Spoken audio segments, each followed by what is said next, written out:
नमस्कार, आप देख रहे हैं हमारी खास पेशकश सरकार और मैं हूं आपके साथ अनुज श्रीवास्तव। आज सरकार में बात होगी सीएम योगी के दिल्ली दौरे की, किस तरह से योगी का दौरा रहा और 2022 की तैयारी बीजेपी किस तरह से कर रही है।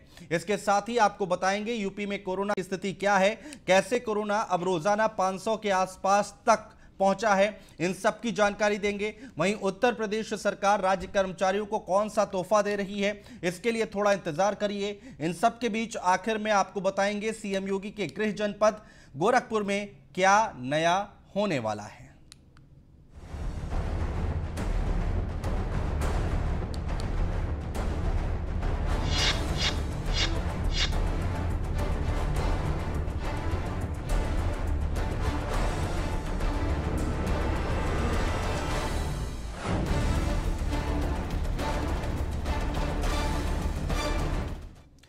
तो 2022 अब बहुत दूर नहीं है, इसका अंदाजा इस बात से लगा लीजिए। बीजेपी यूपी विधानसभा चुनाव की तैयारी में लग गई है। केंद्र की टीम लखनऊ पहुंची, फिर खुद सीएम योगी दिल्ली पहुंचे, जहां उन्होंने पीएम मोदी, केंद्रीय गृह मंत्री अमित शाह, बीजेपी के राष्ट्रीय अध्यक्ष जेपी नड्डा से मुलाकात की। इस दौरान यूपी की छोटी पार्टियां भी अमित शाह से मुलाकात करने पहुंची, जिसमें अनुप्रिया पटेल और संजय निषाद थे। अब बीजेपी को देखकर तो यही लगता है कि 2022 में वो फिर से सरकार बनाने के लिए बेकरार है। दिल्ली में बनी यूपी की रणनीति। विधानसभा चुनाव पर बड़ी बड़ी बैठकें। पीएम मोदी, अमित शाह, जेपी नड्डा से मुलाकात।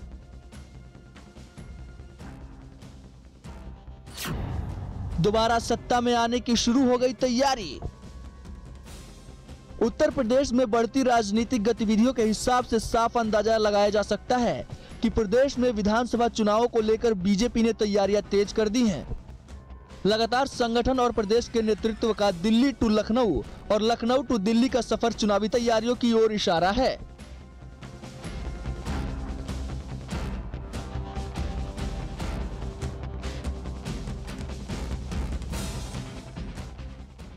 दरअसल 2 दिन के दौरे पर दिल्ली गए उत्तर प्रदेश के सीएम योगी आदित्यनाथ ने शुक्रवार को प्रधानमंत्री नरेंद्र मोदी से मुलाकात की।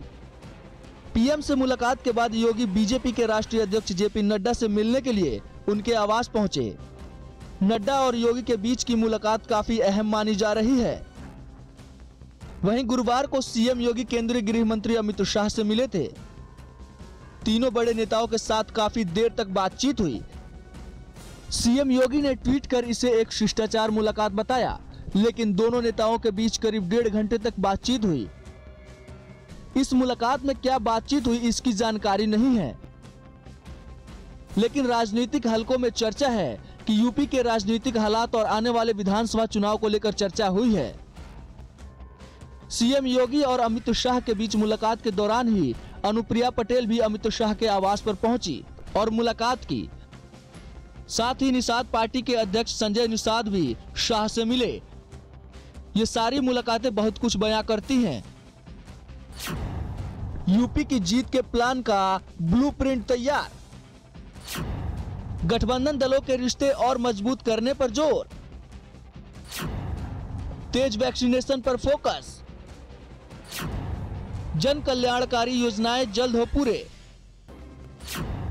ब्राह्मण वोटर्स में विश्वास दिलाने की पहल।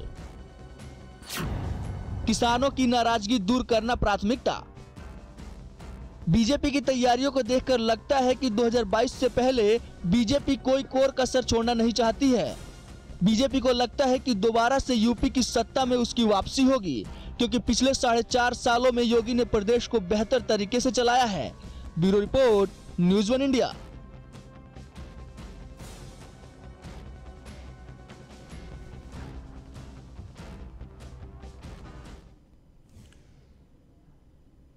तो लखनऊ से लेकर दिल्ली तक हंगामा देखने को मिला और उसके बाद 3 लोगों से मुलाकात हुई। जेपी नड्डा, गृह मंत्री अमित शाह और प्रधानमंत्री नरेंद्र मोदी। आगे की रणनीति पर चर्चा हुई है। उत्तर प्रदेश में कोरोना का ग्राफ बहुत नीचे है और ये मुमकिन हो सका सीएम योगी के प्रयासों से। सीएम योगी ने जिस तरह से फैसले लिए, योजनाएं बनाई, इसी के चलते लगातार कोरोना के केस कम होते चले गए और अब तो रोजाना 500 के आसपास ही मामले सामने आ रहे हैं, जो योगी सरकार की बड़ी उपलब्धि है।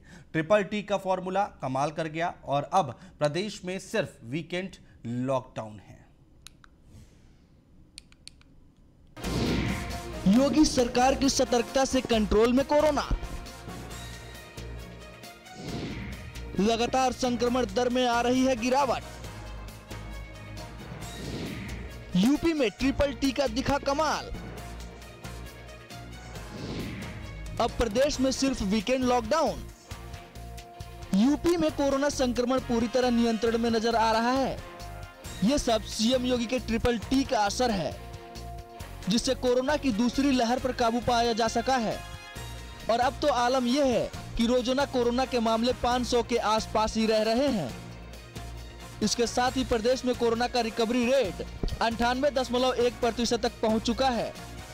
आपको बता दें कि प्रदेश में अब तक रिकॉर्ड 5 करोड़ 30 लाख टेस्ट किए जा चुके हैं, जो कि भारत के किसी भी राज्य से सबसे ज्यादा है। यूपी में अब कोरोना के कुल सक्रिय मामले 10,000 के नीचे हैं। खास बात यह है कि यूपी में जितने कोरोना के सक्रिय मामले हैं, उससे कहीं ज्यादा मामले महाराष्ट्र सहित कई राज्यों में हर रोज आ रहे हैं। प्रदेश सरकार टेस्ट, ट्रैक और ट्रीट की नीति पर काम कर रही है, जिसका सकारात्मक परिणाम साफ साफ नजर आ रहा है। वहीं गांवों में कोरोना को नियंत्रित करने के लिए 70,000 से भी ज्यादा निगरानी समितियां काम कर रही हैं। इसी कारण 25 करोड़ की सबसे ज्यादा आबादी के बाद भी यूपी में मृत्यु दर महाराष्ट्र और दिल्ली के मुकाबले बेहद कम रही है। उत्तर प्रदेश की योगी सरकार की सतर्कता के कारण उत्तर प्रदेश में लगातार कोरोना संक्रमण की दर घटती जा रही है, जिसका नतीजा है कि उत्तर प्रदेश के जो 75 जनपद है, वहां पर कोरोना का जो आंशिक लॉकडाउन लगाया गया था, अब वो हटा दिया गया है। हालांकि उत्तर प्रदेश के 75 जनपदों में अभी भी वीकेंड लॉकडाउन की व्यवस्था लागू रहेगी। उत्तर प्रदेश सरकार का जो TTT फार्मूला है, वो कहीं ना कहीं कारगर साबित हुआ है। TTT फार्मूले की अगर हम बात करें तो टेस्टिंग, ट्रेसिंग और ट्रीटमेंट के तहत जो अभियान उत्तर प्रदेश में चलाए गए हैं, उसी का नतीजा है कि अब संक्रमण दर दिन पर दिन घटती जा रही है। एक बार कहा जा सकता है कि फिर से उत्तर प्रदेश की व्यवस्था पटरी पर लौटती हुई नजर आ रही है। मुख्यमंत्री योगी आदित्यनाथ की बात करें तो योगी आदित्यनाथ भी लगातार उत्तर प्रदेश के विभिन्न मंडलों में, विभिन्न जनपदों में खुद निरीक्षण कर रहे हैं। कुछ जो जरूरी आदेश है वो भी जारी कर रहे हैं। उसी का नतीजा है कि कोरोना संक्रमण दर दिन पर दिन कम होती जा रही है। प्रदेश में सभी जिलों से आंशिक कर्फ्यू पूरी तरह हटा लिया गया है और अब सिर्फ वीकेंड लॉकडाउन ही है। इसमें कोई दो राय नहीं है कि जिस तरह से सीएम योगी ने प्रदेश को कोरोना की दूसरी लहर से निकाला है, वो वाकई में काबिले तारीफ है। Bureau report, news 1 India.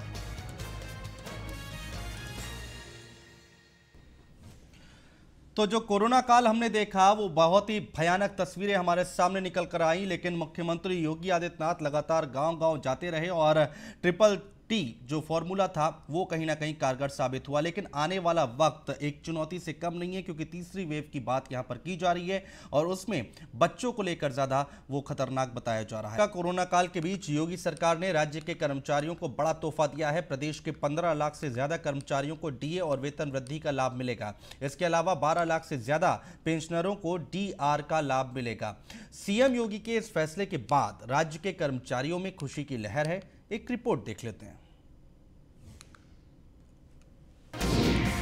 राज्य कर्मचारियों के अच्छे दिन आने वाले हैं।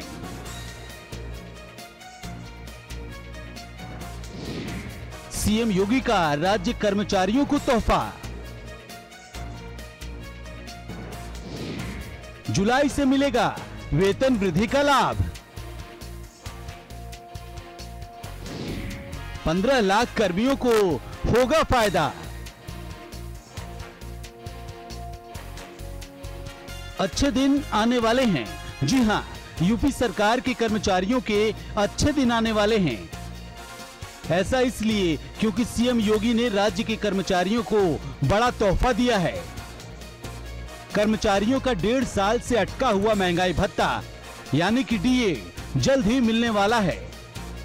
यूपी में 15 लाख से अधिक कर्मियों को डीए और वेतन बढ़ोतरी का फायदा मिलेगा, जबकि 12 लाख से अधिक पेंशन भोगियों को डीआर का लाभ हासिल होगा।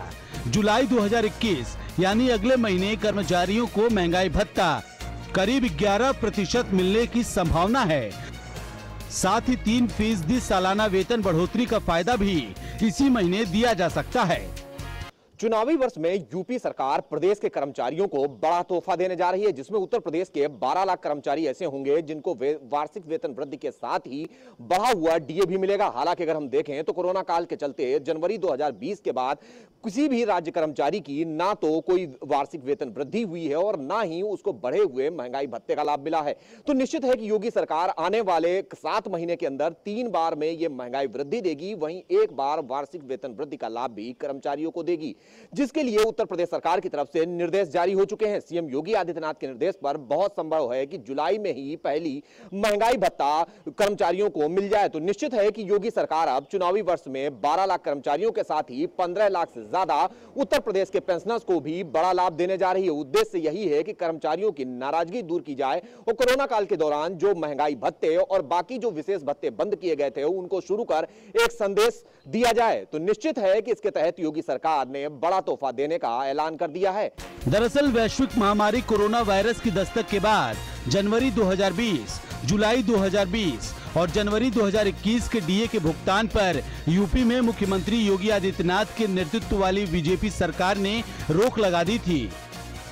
हालांकि तब यह ऐलान किया गया था कि जुलाई 2021 में डीए का पेमेंट कर दिया जाएगा। हालांकि सरकार की ओर से इन तीनों का एरियर नहीं दिया जाएगा। बताया जा रहा है कि सूबे के कर्मचारियों को मिलने वाले तीनों डीए का योग लगभग 11% बन रहा है, जो जुलाई में उन्हें दिया जा सकता है। हालांकि इस वेतन बढ़ोतरी से सरकारी खजाने पर 3000 करोड़ रुपए के आसपास का बोझ पड़ेगा। बहरहाल सीएम योगी के इस फैसले के बाद जहां एक तरफ राज्य कर्मचारियों में खुशी की लहर है, तो वहीं सीएम योगी के इस फैसले से एक बात तो साफ हो गई है कि राज्य में सीएम योगी ने जो कहा वो किया है और इसी राह पर योगी सरकार अग्रसर भी है। न्यूज़ 1 इंडिया के लिए एसके वाजपेयी की रिपोर्ट। तो जुलाई से राज्य कर्मचारियों के लिए ये तोहफा मिलेगा और 15 लाख लोग जो हैं वो इसके लाभान्वित होंगे। विकास के पथ पर आगे बढ़ रहे गोरखपुर को जल्द ही एक और सौगात मिलने जा रही है। यहाँ state institute of hotel management की स्थापना होने जा रही है और इस इंस्टीट्यूट के खुलने से गोरखपुर मंडल, बस्ती मंडल के जिलों समेत बिहार के सीमावर्ती जिलों के छात्रों को काफी लाभ होगा। देखिए रिपोर्ट। गोरखपुर वासियों को सीएम की सौगात। गोरखपुर में खुलेगा state institute of hotel management. 5 एकड़ भूमि पर होगा इंस्टीट्यूट का निर्माण। भारत सरकार का पर्यटन मंत्रालय उपलब्ध कराएगा धन। यूपी में योगी सरकार किस तरह से चौतरफा विकास कर रही है, इसका उदाहरण एक बार फिर देखने को मिला है। और इस बार विकास की कड़ी में जिस जिले का नाम जुड़ा है वो है गोरखपुर। सीएम योगी की पहल पर गोरखपुर को बड़ी सौगात मिली है। गोरखपुर में पूर्वांचल का पहला state institute of hotel management की स्थापना होने जा रही है। शासन के निर्देश पर जिला प्रशासन की ओर से चिलुआताल क्षेत्र के सामने 5 एकड़ जमीन पर इस इंस्टीट्यूट का निर्माण होगा और इसकी तैयारी भी शुरू हो गई है। इसके लिए भारत सरकार का पर्यटन मंत्रालय धन उपलब्ध कराएगा।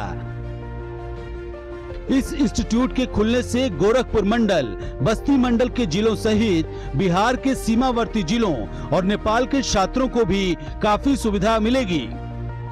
इस इंस्टीट्यूट का संचालन सरकार की ओर से किया जाएगा।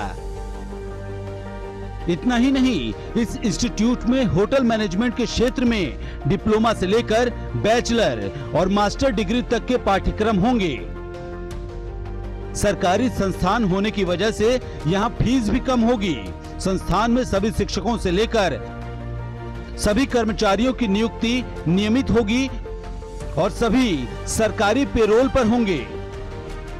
शुरू में यहां 400 से अधिक छात्र छात्राओं को पढ़ाने की व्यवस्था होगी। इस इंस्टीट्यूट का भवन भव्य बनाया जाएगा। उत्तर प्रदेश के मुख्यमंत्री योगी आदित्यनाथ ने गोरखपुर को करोड़ों की सौगात दी है। आपको बताना चाहेंगे, आयुष विश्वविद्यालय के लिए जिला प्रशासन ने जमीन तैयार कर ली है और जल्द ही उत्तर प्रदेश के मुख्यमंत्री योगी आदित्यनाथ उस जमीन पर शिलान्यास करने जा रहे हैं, जिसकी जिला प्रशासन ने तैयारी पूरी तरह से कर ली है। दरअसल गोरखपुर और आसपास के क्षेत्रों में होटल मैनेजमेंट संस्थान काफी कम हैं, जबकि दक्षिण भारत में ऐसे संस्थान कई स्थानों पर हैं। इसलिए गोरखपुर में खुलने वाला ये संस्थान काफी महत्वपूर्ण होगा। बताया जा रहा है कि इस इंस्टीट्यूट के जैसा पूर्वांचल में कोई दूसरा संस्थान नहीं है।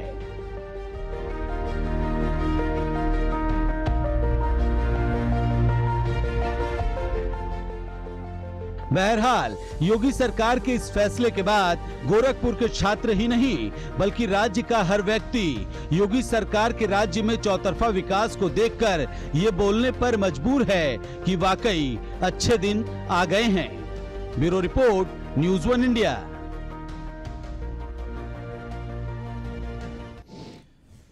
तो ये बात अक्सर कही जाती है कि मुख्यमंत्री योगी आदित्यनाथ पूरे उत्तर प्रदेश में विकास की गंगा बहाने की कोशिश कर रहे हैं, लगातार मेहनत कर रहे हैं और इसी कड़ी में गोरखपुर में जल्द ही एक और सौगात मिलने जा रही है। यहां पर state institute of hotel management की स्थापना होने जा रही है। आपको जानकर हैरानी होगी कि यहां पर जो ये इंस्टीट्यूट खुलने जा रहा है उसमें गोरखपुर मंडल, बस्ती मंडल और इसके साथ ही साथ बिहार के सीमावर्ती जिले के छात्रों को इसका काफी फायदा होगा। तो कहा जा सकता है कि ये एक अच्छी खबर है गोरखपुर वासियों के लिए, गोरखपुर के आसपास के जो जिले हैं उनके लिए। फिलहाल हमारे इस खास कार्यक्रम में इतना ही। बने रहिए न्यूज़ 1 इंडिया के साथ।